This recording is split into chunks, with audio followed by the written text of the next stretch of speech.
So, you're looking for another stream of income and thinking about listing your spare bedroom, or maybe you have a vacant vacation home that's unoccupied most of the year.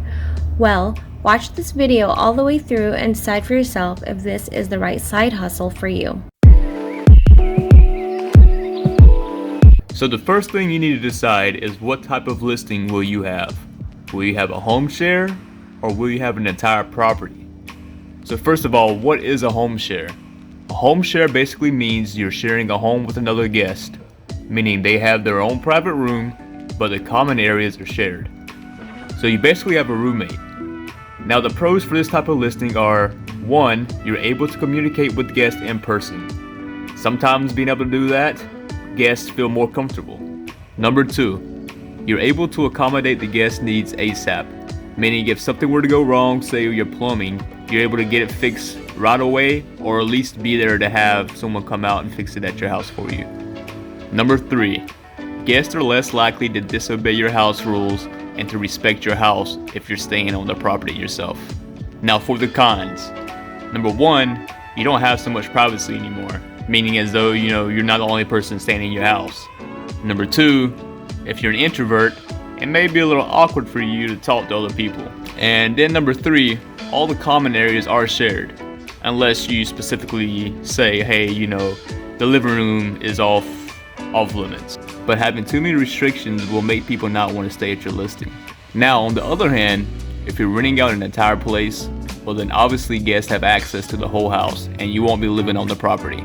So the pros for that is, well, 1, you can accommodate more guests. 2, you don't have to worry about guests bothering other guests. And 3, you have your own privacy because you're not sharing your home with other people. Now on to the cons.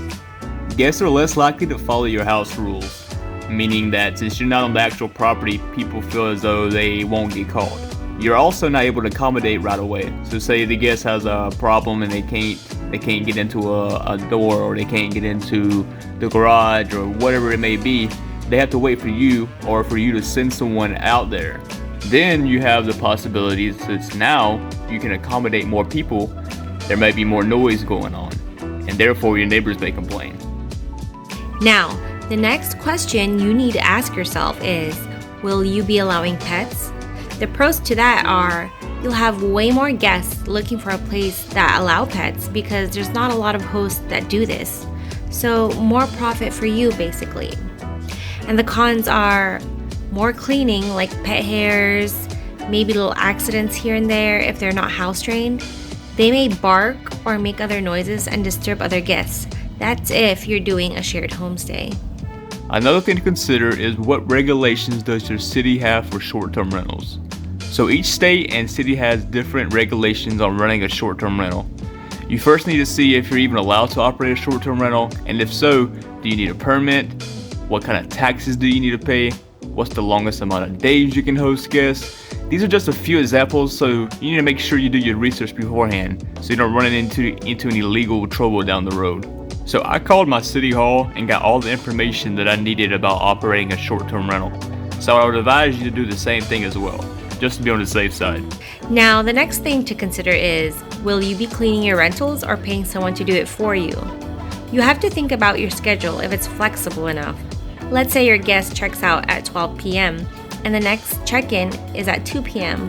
Will you have enough time to clean thoroughly before your next guest? Or will you be working around that time? So pros for that is obviously it saves you money and keeps your listing price down, and you also know that it's properly cleaned. Now with having to hire someone to do it for you, you don't have to worry if you have time or not, but of course it will cut into your profits. Lastly, do you own your property or are you renting? If you own your property, then it's pretty straightforward. As long as you do everything needed for your state and city to operate a short-term rental, you're good to go. Now on the other hand, if you're renting, you have to get permission from your landlord and explain to them that you're trying to run an Airbnb and that you'll be renting the property out to other people. Now this can be pretty tricky and some landlords won't allow it. So make sure you ask and get in a written letter saying you're allowed to use their property for short-term rental. After hearing all of this, I hope this video doesn't overwhelm you, but instead paint a clearer picture in your head on what to expect. Airbnb can be an awesome way to earn extra income and can even be your primary income. Please comment down below if you see yourself starting a short-term rental. We would really love to know. Be on the lookout for our next video as we talk about more tips regarding Airbnb. Until next time, thank you for watching and stay blessed.